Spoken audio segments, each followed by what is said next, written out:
अन्नदाता। पग पग पर है संग तुम्हारे अन्नदाता। लहू किसानों का बन के पसीना सींचता है धरती का सीना। मेहनत का तेरी हक दिलवाने, नई तकनीक नई खोज बताने। पशुधन को गुणवान बनाना, पौध सुरक्षा को सिखलाना, खेती के सब गुर समझाने, भारत का सरताज बनाने। आठों पहर है संग तुम्हारे अन्नदाता अन्नदाता। नमस्कार, मैं हूं श्वेता भट्टाचार्य। आप सभी दर्शकों का अन्नदाता कार्यक्रम में स्वागत करती हूं। हर रोज की तरह कार्यक्रम में हम लेकर आते हैं खेतीबाड़ी से जुड़ी हुई बहुत सी लाभकारी जानकारियां। तो चलिए सबसे पहले देखते हैं क्या है विशेष आपके लिए आज के कार्यक्रम में। बरसात में बकरियों में लगने वाली बीमारियां और उनका समाधान। बरसात के मौसम में कैसे करें पॉली हाउस में शिमला मिर्च की खेती। आंवला के नए बाग लगाने की वैज्ञानिक तकनीक पर जानकारी।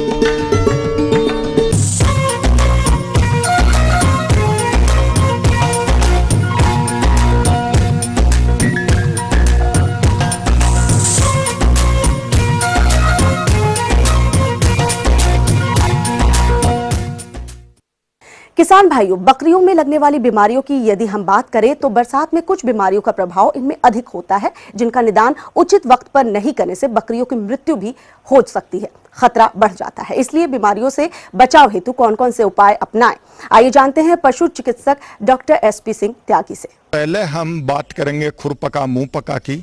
हालांकि बकरियों में भी ये बीमारी होती है, लेकिन बकरियां जो हैं इसके लिए हमारे जितने भी जुगाली करने वाले पशु हैं उनमें सबसे ज़्यादा रेजिस्टेंस जो है बकरियों में होती है।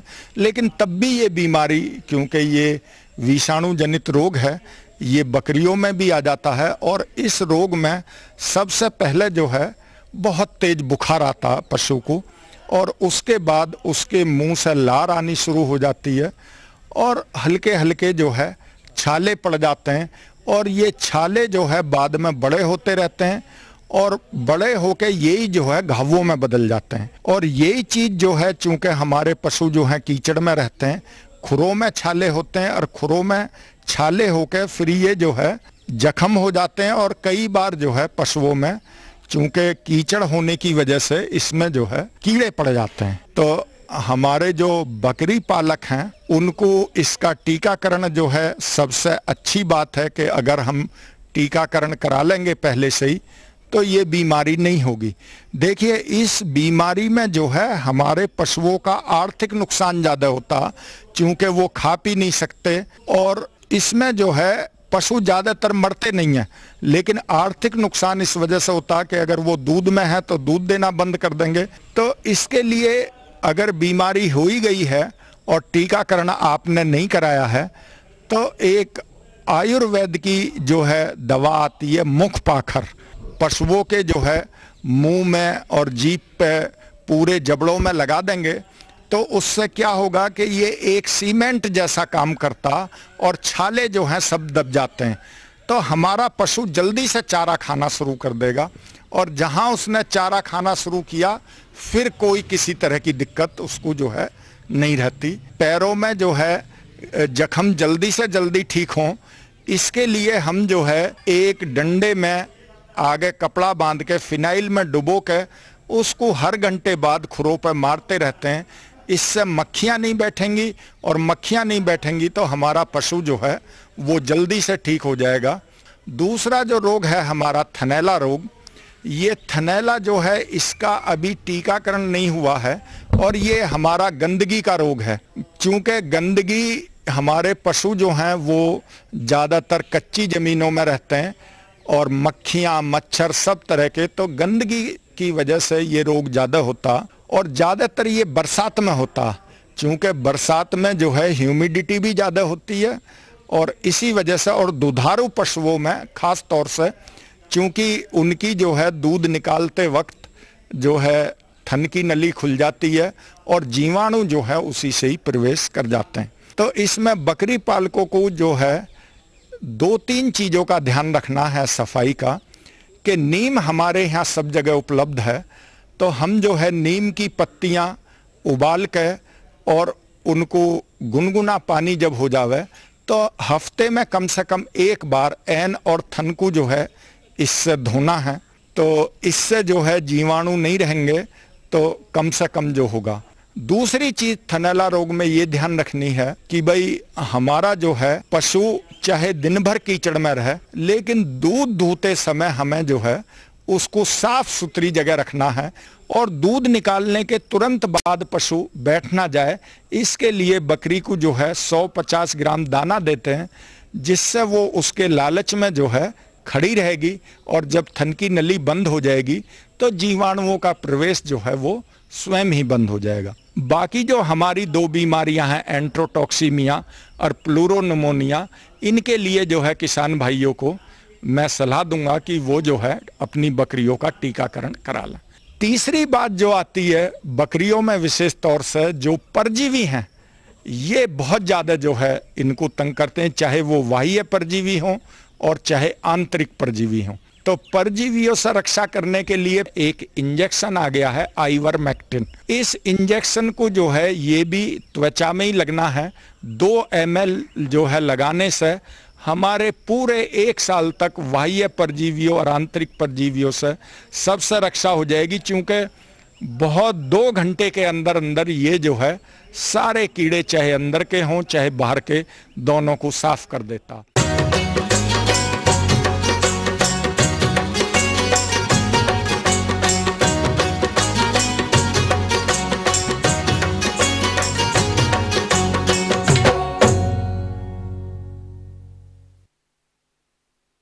बरसात के मौसम में शिमला मिर्च की खेती खुले क्षेत्र में करना किसानों के लिए हानिकारक हो सकता है, क्योंकि इस मौसम में शिमला मिर्च के पौधों और फलों को अनेक प्रकार के कीट और रोग लगने का खतरा अधिक हो जाता है।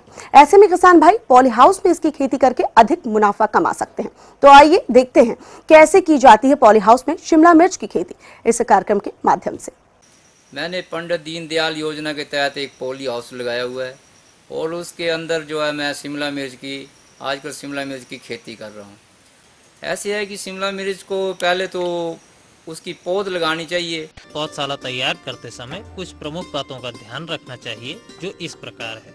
पौधशाला के लिए ऊंचा स्थान चुनें जहां पानी न भरा रहे। पौधशाला के लिए चयनित स्थान की मिट्टी हल्की हो, जैसे बलुई दोमट या दोमट मिट्टी जिसका पीएच मान 7 के आसपास रहे। पौधशाला में क्यारियों को तैयार करने से पहले मिट्टी की एक बार गहरी जुताई या फावड़े की सहायता से खुदाई करना अत्यंत आवश्यक है। अच्छी तरह से सड़ी कार्बनिक खाद, गोबर की खाद अथवा कंपोस्ट की 40 से 50 किलोग्राम मात्रा प्रति 10 वर्ग मीटर भूमि में मिट्टी में अच्छी तरह मिला देनी चाहिए। पौध गलन पौधशाला की एक भयंकर बीमारी है, जो कि मिट्टी में पनपे कवक से होती है। इसकी रोकथाम हेतु भूमि को फार्मेल्डिहाइड 25 मिलीलीटर दवा प्रति लीटर पानी में घोलकर मिट्टी को भिगो दें। बुआई के पूर्व क्यारियों को 8 से 10 ग्राम कार्बोफ्यूरान प्रति वर्ग मीटर की दर से भूमि में कतारों में डालकर उन कतारों में बीज की बुआई करने से जड़ गांठ रोग से सब्जियों की पौधशाला सुरक्षित रहती है। क्यारियां बनाना, भूमि को खूब दबाकर समतल कर लें तथा 3 मीटर लंबी एवं 1 मीटर चौड़ी 15 से 20 सेंटीमीटर ऊंची क्यारियां बनाते हैं। लंबाई सुविधा अनुसार घटाई या बढ़ाई जा सकती है, किंतु चौड़ाई 1 मीटर रखना उचित रहता है। प्रत्येक 2 क्यारियों के बीच में 30 सेंटीमीटर नाली रखनी चाहिए, ताकि कृषि कार्यों को करने एवं आने जाने में आसानी रहे। अब आइए बात करते हैं उन्नत किस्मों के स्वस्थ बीजों पर। बीजों की प्रजातियां इस प्रकार हैं।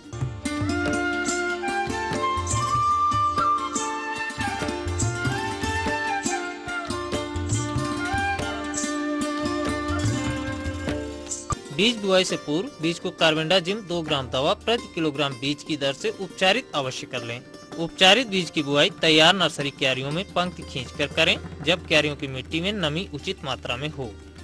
नर्सरी क्यारियों में बीज बुआई के लिए एक पंक्ति से दूसरी पंक्ति की दूरी 5 सेंटीमीटर, बीज बुआई की गहराई 1 सेंटीमीटर पर्याप्त होती है।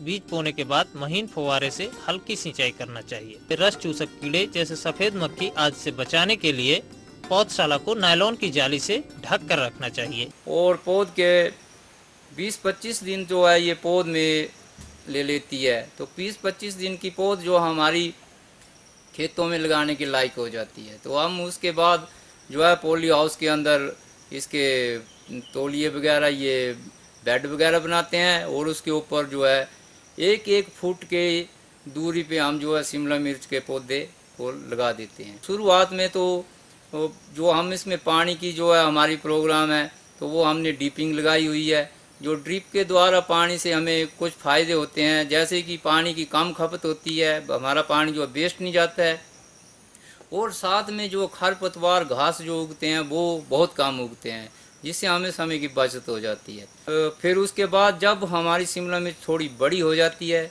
तो हमें उसको ये स्टिक लगाना बहुत ज़रूरी होती है। इसको स्टिक लगाते हैं, यानी कि 1 महीने की जब हमारी शिमला मिर्च हो जाएगी तो हम इसको जब फूल आने शुरू हो जाएंगे थोड़े थोड़े, तो इसको स्टिक के द्वारा इसको खड़ी कर देंगे।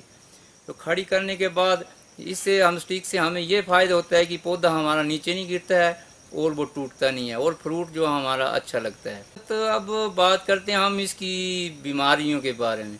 तो बीमारी का इसका ऐसे है कि इस पर समय समय पर 15-20 दिन में, महीने में एक आधी बार तो छोटी मोटी दवाई की स्प्रे कर ही देनी चाहिए, क्योंकि हमें जब पॉली हाउस में हम सुबह जाते हैं देखते हैं तो पत्तों के ऊपर हमें कोई छेद नजर आते हैं।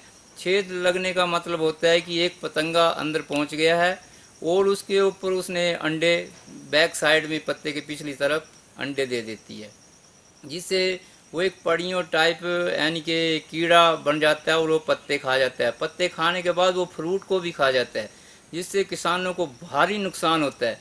इसलिए जब भी कुछ ऐसी दिक्कत आए तो आपको अपने एग्रीकल्चर ऑफिसर से मिलना चाहिए, SMS से मिलना चाहिए, या अपने नज़दीक जो कृषि विज्ञान केंद्र होता है वहाँ पे डॉक्टर, साइंटिस्ट, डॉक्टर वगैरह की सलाह लेनी चाहिए। ग्रीन हाउस के अंदर हमने जहाँ फील्ड में जाते हैं जो समस्या आती है वो जनरली ग्रीन हाउस में आती है कीड़े और बीमारियों की।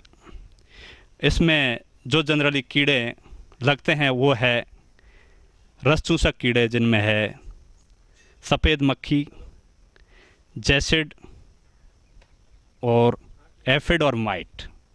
ये 3-4 इंसेक्ट है जिनकी समस्या ग्रीन हाउस के अंदर ज़्यादा रहती है। तो ये जो रस चूसक कीड़े होते हैं पत्तियों का रस चूसते हैं, जो नई पत्तियां निकलती हैं उनका रस चूसते हैं और पत्तियां टेढ़ी मेढ़ी हो जाती है।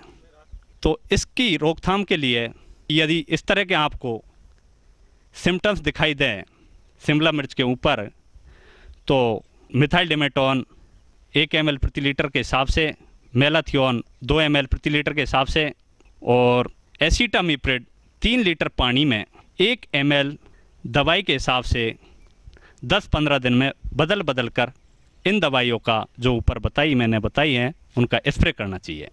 दूसरा कीड़ा लगता है इसमें फ्रूट बोरर की कभी कभी समस्या जाती है, जो फली छेदक के नाम से अपन उनको फली छेदक कह सकते हैं। इसकी भी समस्या जब फल मैच्योर होने की अवस्था में आता है तब देखने को मिल जाता है। तो इस कीड़े का निदान के लिए मेलाथियोन नामक दवाई का 1 ml प्रति लीटर पानी के हिसाब से 10-15 दिन में स्प्रे करते रहना चाहिए। यदि अपन माइट की बात करते हैं तो माइट की समस्या भी ग्रीन हाउस के अंदर काफ़ी देखने को मिलती है। इसके भी सिम्टम्स, जो पत्तियां होती है उनका कलर है जो डिस्कलरेशन हो जाता है, पत्तियां मुड़ने लग जाती है। तो इसके निदान के लिए मैं किसान भाइयों को सलाह देना चाहूँगा कि प्रोपरजाइट नामक दवा का 1 ml प्रति लीटर पानी में घोल बनाकर 10-15 दिन के इंटरवल से स्प्रे करना चाहिए। और उसके बाद अब खाद पानी की बारी है। तो पानी तो हम ड्रिप से दे देते हैं, लेकिन खाद भी ज़रूरी है। इसमें खाद के लिए ऐसे होता है कि आम गोबर की खाद जो हम इसमें नहीं यूज़ करते हैं, क्योंकि उसमें कई बीमारियाँ होती है। तो इसके लिए हमने ये केंचुआ पिट बनाई हुई है, जिसमें हमें बर्मी कंपोस्ट तैयार करते हैं और वो बर्मी कंपोस्ट की खाद जो है इनकी जड़ों में हम दे देते हैं। और उसके पश्चात जो है हम एक खाद और होती है 19-19-19, जिसकी स्प्रे हम हर 15 दिन के बाद इस पौधे पे करते हैं, जिससे हमारा पौधे पे जो फ्रूट है वो अच्छा आता है और फ्रूट की जो क्वालिटी जो है बहुत अच्छी बनती है। तो ये थी कुछ उपयोगी जानकारियां। अब लेते हैं एक छोटा सा ब्रेक, जल्द लौटेंगे और कार्यक्रम में आगे है महत्वपूर्ण जानकारियां। बने रहिए हमारे साथ।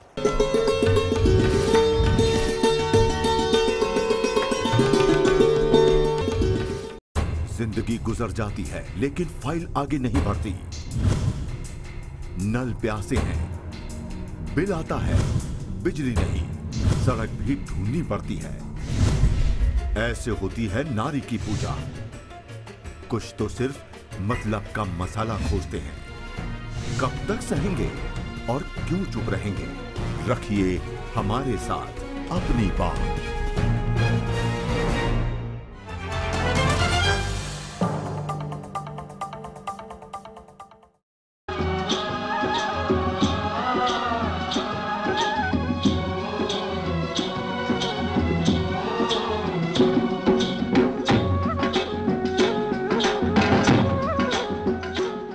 ब्रेक के बाद एक बार फिर से आप सभी दर्शकों का अन्नदाता कार्यक्रम में स्वागत है। बढ़ते हैं अगली प्रस्तुति की ओर।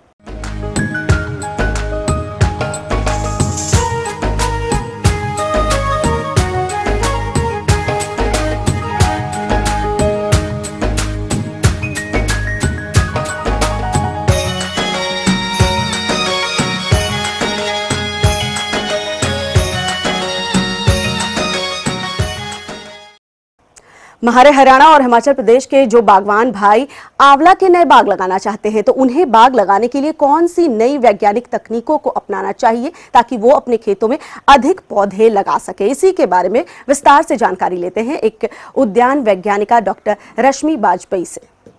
आज हम चर्चा करेंगे कि आंवले की खेती किस तरीके से की जा सकती है। जैसा कि किसान भाइयों आप देख रहे हैं, इस समय हम जहाँ खड़े हुए हैं वहाँ हमारे चारों तरफ आंवले के बगीचे लगे हुए हैं और ये जो फसल आपको दिख रही है ये हाई डेंसिटी प्लांटेशन पर आधारित है।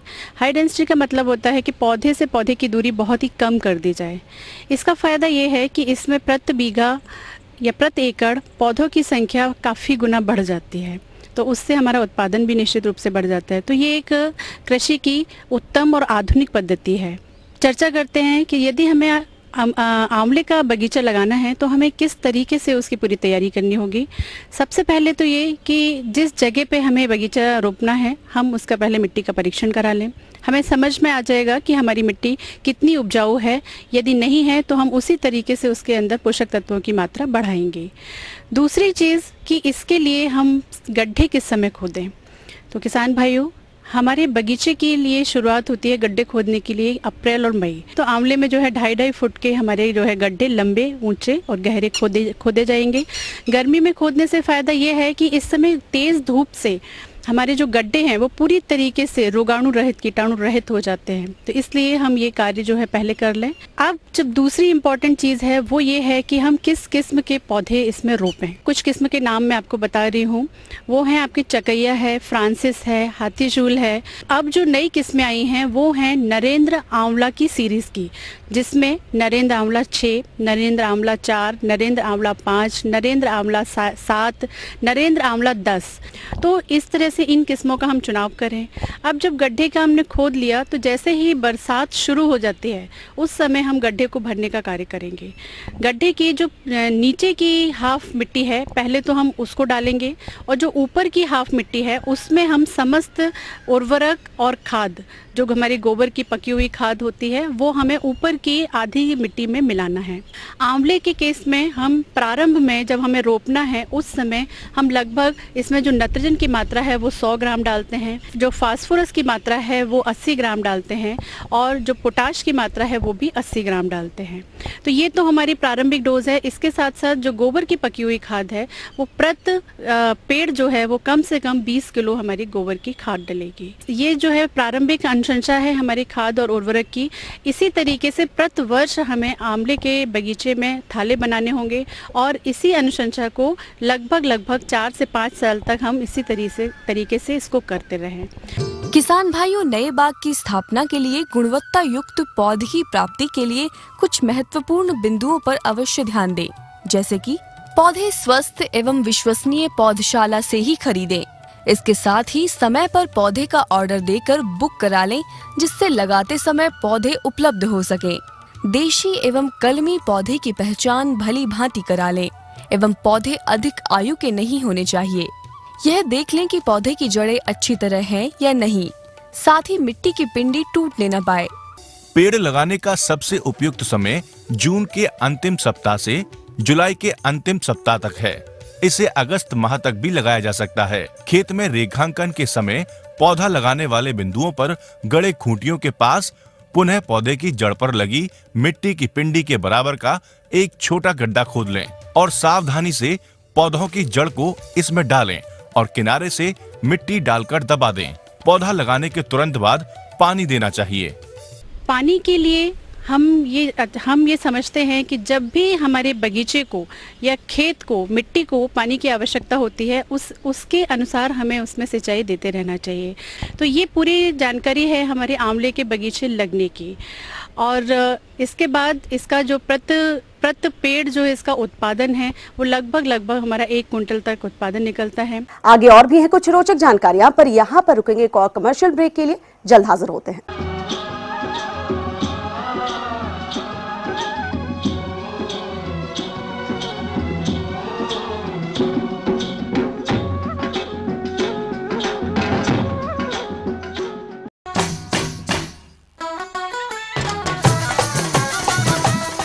बात हरियाणा की,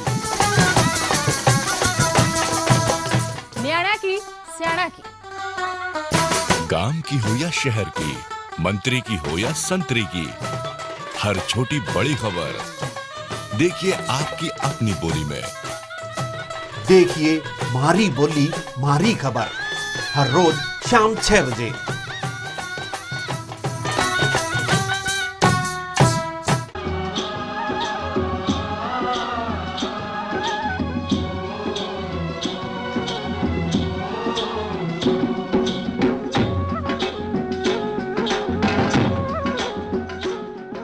ब्रेक के बाद एक बार फिर से आप सभी दर्शकों का स्वागत है। चलिए अब रुख करते हैं अगली कड़ी की ओर।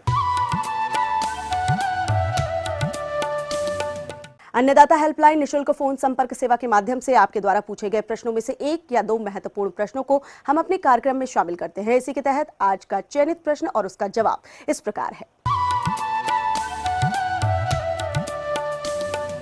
जो दुग्ध संघ है उनके द्वारा जो उत्पादित पशु दाना होता है वह एक संतुलित आहार है। इसमें पशुओं के लिए आवश्यक सभी पोषक तत्व उचित अनुपात में मौजूद होते हैं। पशु दाने के निर्माण में उत्तम गुणवत्ता के अनाज, तेल, खली, ग्वार मिल, भूसी, शीरा, नमक, खनिज लवण तथा विटामिनों का उपयोग किया जाता है। ये महंगा नहीं होता है और पशु इसे बहुत ही चाव से खाता है। प्रोटीन, ऊर्जा, खनिज और विटामिन से भरपूर पशु आहार से जानवर स्वस्थ रहते हैं, उनका विकास अच्छा होता है, गर्भ में पल रहे बच्चे को समुचित विकास होता है और इसको खिलाने से किसानों को लाभ ज़्यादा होता है। यह प्रजनन शक्ति को बढ़ाता है, दुग्ध उत्पादन व फैट में वृद्धि करता है। बछड़े व बछियों को 1 से 1.5 किलो संतुलित पशु आहार प्रतिदिन देना चाहिए। दुधारू पशुओं को स्वस्थ रखने के लिए 2 किलो पशु आहार और प्रति लीटर उत्पादन दूध के लिए गाय को 400 ग्राम तथा भैंस को आधा किलो संतुलित पशु आहार खिलाना चाहिए। जो ब्याने वाली गाय भैंसें हैं उनको 1 किलो पशु आहार व 1 किलो अच्छी गुणवत्ता की खली गर्भावस्था के अंतिम 2 महीने में देना चाहिए। अब एक मैं उदाहरण दे दूं आपको, जैसे कोई गाय जो है 6 किलो दूध प्रतिदिन दे रही है तो उसको हम 2.5 किलो ग्राम जो पशु आहार दूध के लिए देंगे। इसके अतिरिक्त 2 किलो पशु आहार स्वस्थ रहने के लिए देंगे। इस प्रकार कुल मिलाकर 4.5 किलो प्रतिदिन की आवश्यकता हमारे 6 किलो की दूध जो देने वाली गाय है उसके लिए होती है। इसी तरह जो 6 लीटर अगर भैंस दूध दे रही है तो उसको क्या देना चाहिए, तो उसके लिए हम 3 किलोग्राम पशु आहार दूध के लिए देंगे। इसके अतिरिक्त 2 किलो जो पशु आहार है वो स्वस्थ रहने के लिए देंगे। इस प्रकार कुल मिलाकर 5 किलो प्रतिदिन की आवश्यकता होती है 6 किलो दूध देने वाली भैंस के लिए। इसी प्रकार गर्भावस्था के अंतिम 2 माह में गाय भैंस के लिए क्या देना चाहिए, तो इसके लिए 1 किलो संतुलित पशु आहार, 1 किलो खली और इसके अतिरिक्त 2 किलो पशु आहार जो स्वस्थ रहने के लिए, कुल मिलाकर 3 किलो प्रतिदिन संतुलित पशु आहार व 1 किलो खली की आवश्यकता अंतिम 2 माह जब गर्भावस्था के रह जाते हैं उस समय देना चाहिए। पशुओं का आहार अचानक ना बदलकर धीरे धीरे बदलना चाहिए।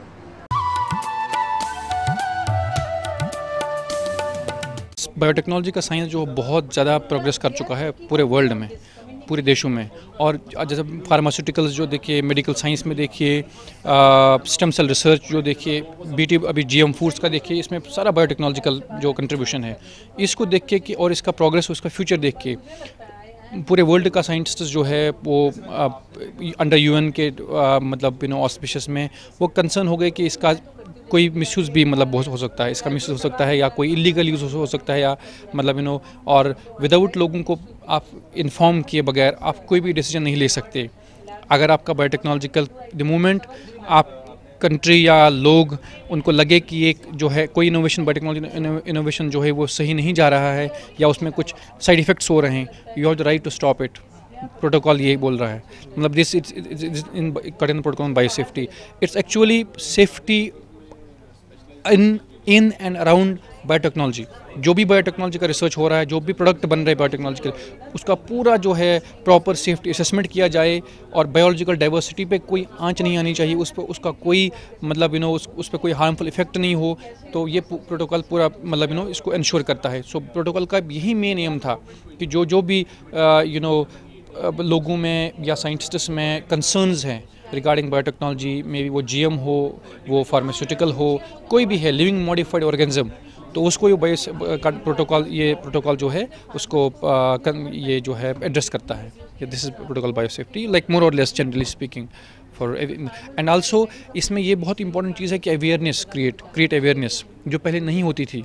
तो अब इसमें पूरे जो भी कंट्री, जिसमें इंडिया भी एक देश है जिन्होंने रेटिफाई किया, जिन्होंने साइन किया इसको, तो उन पर लाजमी बनता है कि वो पूरा इन्फॉर्मेशन जो है कमर्शलाइजेशन से पहले भी और कमर्शलाइजेशन के बाद भी जो भी इंफॉर्मेशन इन अराउंड जो है बायोटेक्नोलॉजी का रिसर्च या जीएम फूड्स पे या जीएम क्रॉप्स पे हो, वो लोगों तक पहुंचाना उनका फ़र्ज़ है और उनका जिम्मेदारी है।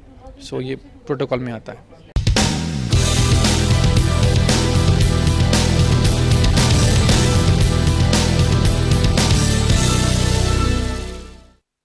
राज्य की विभिन्न मंडियों में कृषि उत्पादों के चढ़ते उतरते बाजार भाव की संक्षिप्त जानकारी इस प्रकार है।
अब आइए देखते हैं कल दिखाए जाने वाले कार्यक्रम की मुख्य झलकियां।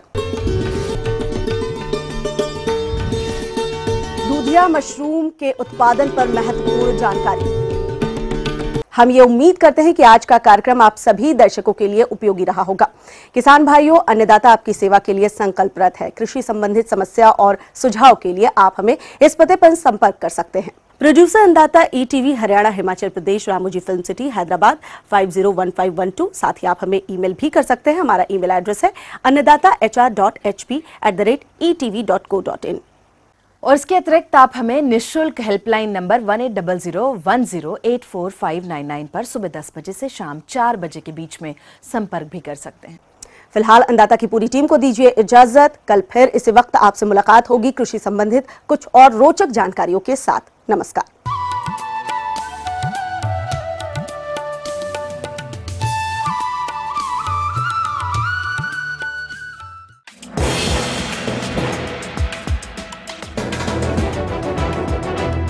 आप देख रहे हैं ईटीवी न्यूज़ हरियाणा हिमाचल प्रदेश, खबर ही जीवन है।